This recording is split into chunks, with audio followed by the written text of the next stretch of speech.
In the eerie embrace of the whispering woods, 5 friends embarked on what was to be the highlight of their cross-country road trip through America's national parks.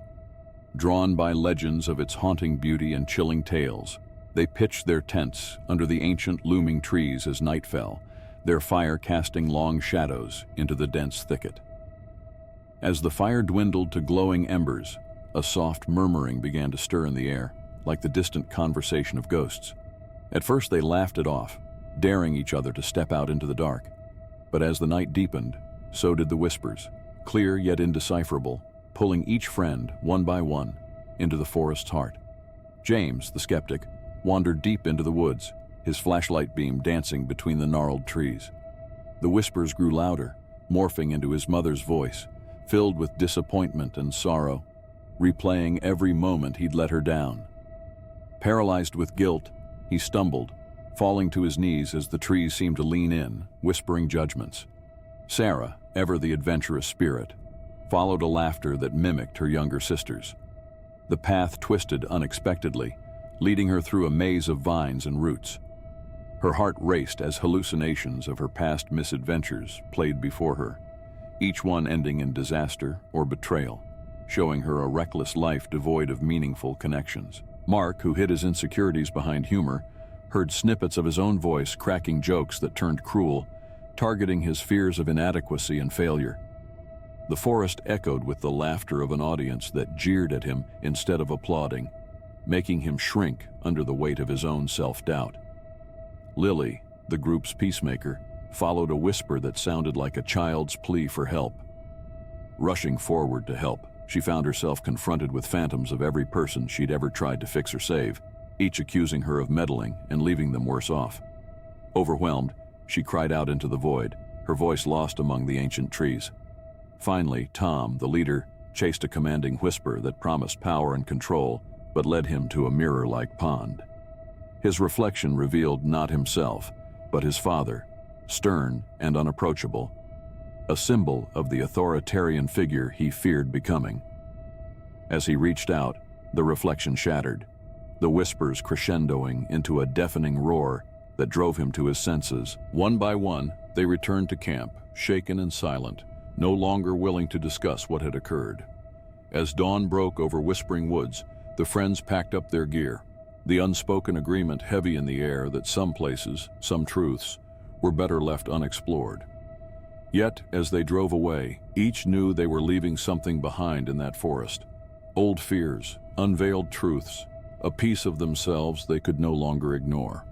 The woods had whispered, and they had listened, forever changed by what they heard. In the sprawling expanse of the Grayson Highland National Park, the disappearance of Michael Tanner, a seasoned solo traveler, had become the stuff of local legend. Known for its extensive and largely uncharted cave systems, the park had always attracted thrill seekers and nature lovers alike.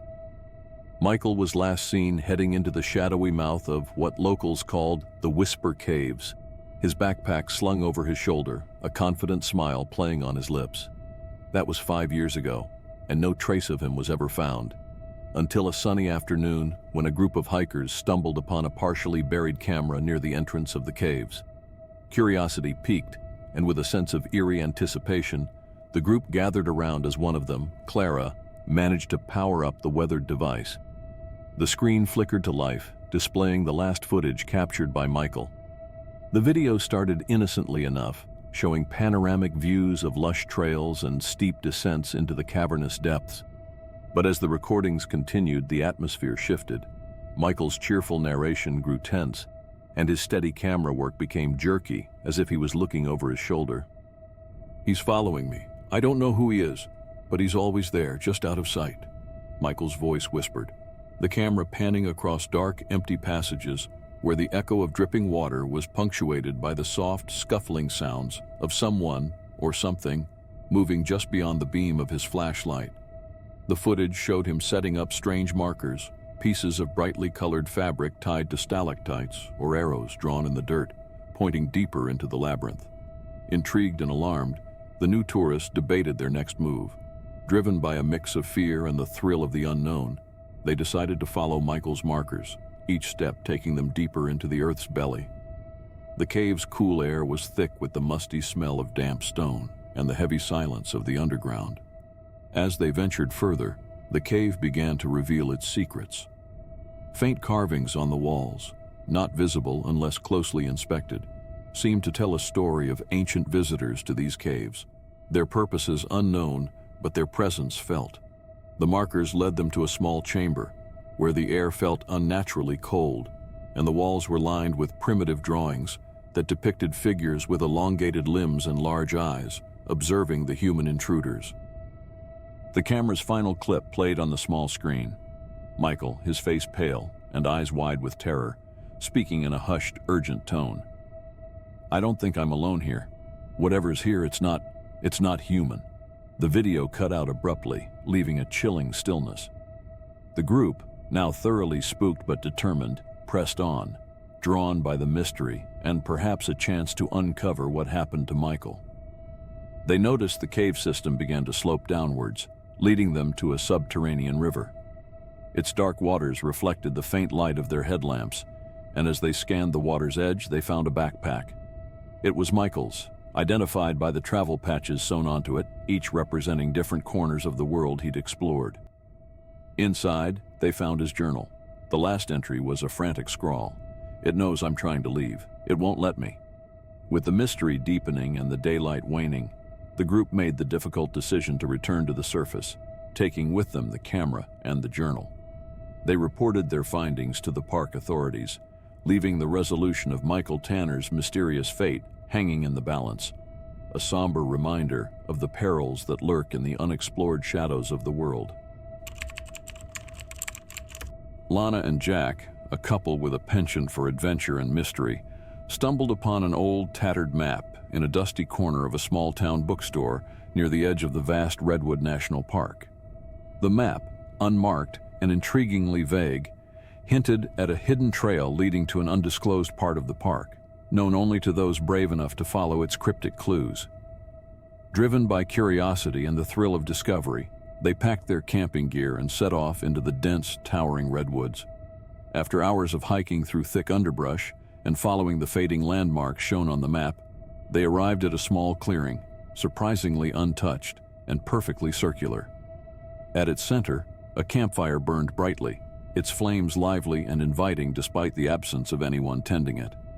As the sun dipped below the horizon, casting long shadows through the giant trees, an elderly ranger appeared as if from nowhere. He told them the legend of the eternal campfire, a mystical flame that had burned for centuries, acting as a barrier, keeping malevolent spirits trapped in a realm beneath the earth. The locals believed that if the fire ever went out, these spirits would be released into the world. Intrigued yet skeptical, Lana and Jack decided to camp there for the night. As darkness enveloped the woods, the fire began to flicker and wane, much to their alarm. The ranger, before disappearing into the night, had mentioned that the only way to keep the fire burning was to solve the puzzles left by the guardians of the park, mystical beings who protected the balance between the natural and the supernatural. The first puzzle involved finding a series of stones marked with ancient symbols hidden around the clearing. By the light of their flashlights, Lana and Jack searched the area, uncovering stones buried under layers of moss and dirt. Each stone was a piece of the puzzle, and when placed correctly around the fire, the flames leaped higher, their bright orange glow warding off the creeping chill of the night. The second challenge required them to decipher a riddle carved into the bark of the oldest redwood surrounding the campfire. The riddle read, "To keep the fire's heart beating, find the maidens weeping." Understanding dawned on them as they noticed a small stream nearby, where the water flowed over a rock formation that eerily resembled a weeping woman. Collecting the water in their hands, they carefully sprinkled it over the fire. Instead of dousing the flames, the water caused the fire to crackle with energy, burning even brighter than before. The final puzzle was the most challenging. They found an old locked chest, partially buried under the roots of a nearby tree. The key, the ranger had hinted, was in the Song of the Woods. Listening closely, they heard the distinct pattern of an owl's hoot repeating itself. Following the sound, they found a small, metallic key hanging in the hollow of the tree from which the owl called. Rushing back to the chest and unlocking it, They found inside an assortment of strange luminescent herbs. When thrown into the fire, these herbs produced a massive burst of golden flame that lit up the entire clearing, their sweet, pungent aroma filling the air. As the fire stabilized and dawn approached, Lana and Jack felt a profound sense of accomplishment and awe. They had not only experienced the supernatural, but had played a part in an ancient ritual that kept the world safe from unseen forces. With the first light of morning warming the clearing, they packed up their camp, the eternal campfire burning steadfastly behind them, a silent guardian continuing its endless vigil. During a spirited cross-country road trip, a tight-knit group of friends, Mia, Luke, Aaron, and Alex, decided to venture off the beaten path to explore a secluded canyon known as Whispering Gorge, famed for its uncanny echo that locals claimed could answer any question asked. Intrigued by the legend and eager for a little adventure, they parked their van at the head of a dusty trail that led into the heart of the sun-drenched canyon. As they descended into the gorge, the walls seemed to close in around them, amplifying every sound. The friends tested the echo playfully, shouting, "What's the weather tomorrow?" To their amusement and slight unease, the echo returned not with a repeat of their words, but with a clear, articulate response. "Storms approach from the west."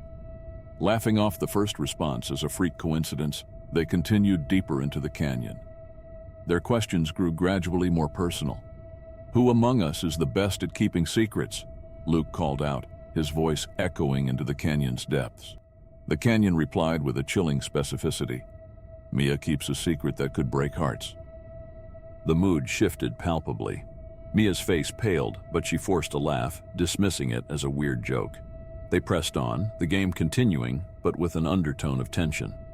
Aaron, ever the thrill-seeker, shouted, "What's my biggest fear?" The canyon's response rang out. "Your fear will meet you by nightfall," causing a shiver to run down Aaron's spine. Sensing the growing discomfort among the group, Alex decided to confront the canyon with a direct challenge. "What lies ahead for us if we keep going?"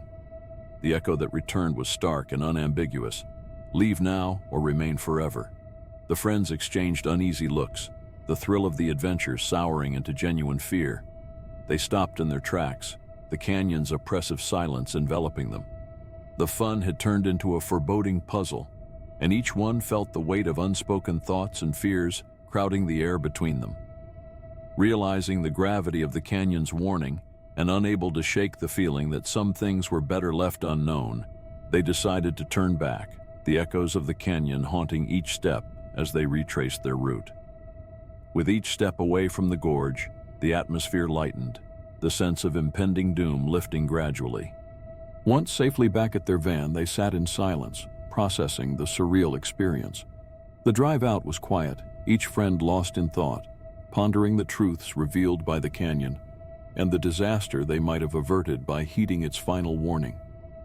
The echoes of the canyon didn't just reveal secrets.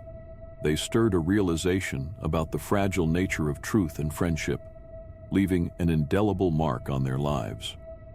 As they drove away, the canyon faded into the distance, its mysteries and echoes swallowed by the landscape, leaving them with more questions than answers, but grateful for the escape. On a sunlit afternoon tinged with the promise of adventure, 4 friends, Jason, Tara, Derek, and Sophie, arrived at the remote and rugged reaches of Echo Canyon, driven by tales of its mysterious echoes that could supposedly answer any spoken question. Eager to test the legend, they approached the canyon with a mix of skepticism and excitement, their voices carrying through the rock-strewn landscape.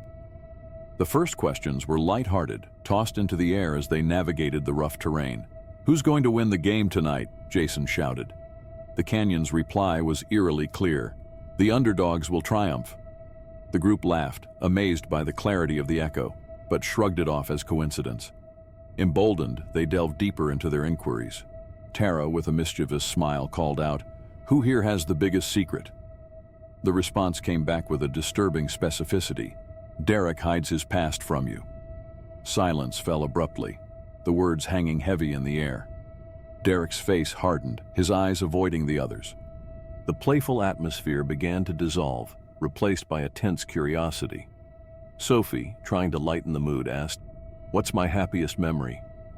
The canyon's answer sent a chill down their spines. "Your happiest memory is yet to be erased tonight." The group exchanged nervous glances, the fun of the game overshadowed by the canyon's ominous tones. Feeling the shift in mood, Jason decided to confront the canyon's prescience head-on. "What should we do next?" he called into the depths. The echo's reply was immediate and chilling. "Leave now or face your end." The stark warning reverberated off the canyon walls, each syllable pronounced with unsettling clarity. The friends stopped dead in their tracks, the echo's warning resonating with an intense urgency. They looked at each other, the thrill of adventure souring into a real fear. No longer in the mood to challenge the canyon's mysterious power, they quickly agreed to turn back, the echoes of their footsteps sounding like a hasty retreat. As they retraced their steps, the canyon seemed to close in around them, the earlier echoes of laughter replaced by a pressing silence. With each step away from the heart of the canyon, the tension began to lift, replaced by a relieved exhale as they reached the safety of their vehicle. Driving away, the weight of the canyon's predictions and warnings hung between them. They spoke little, each lost in their thoughts, pondering the eerie accuracy of the echoes and the disaster they might have narrowly avoided. The experience at Echo Canyon left them with a profound sense of the unknown and the unexplainable, a reminder of nature's mysterious forces that would linger long in their memories. Thank you for watching. Please like, share, and subscribe.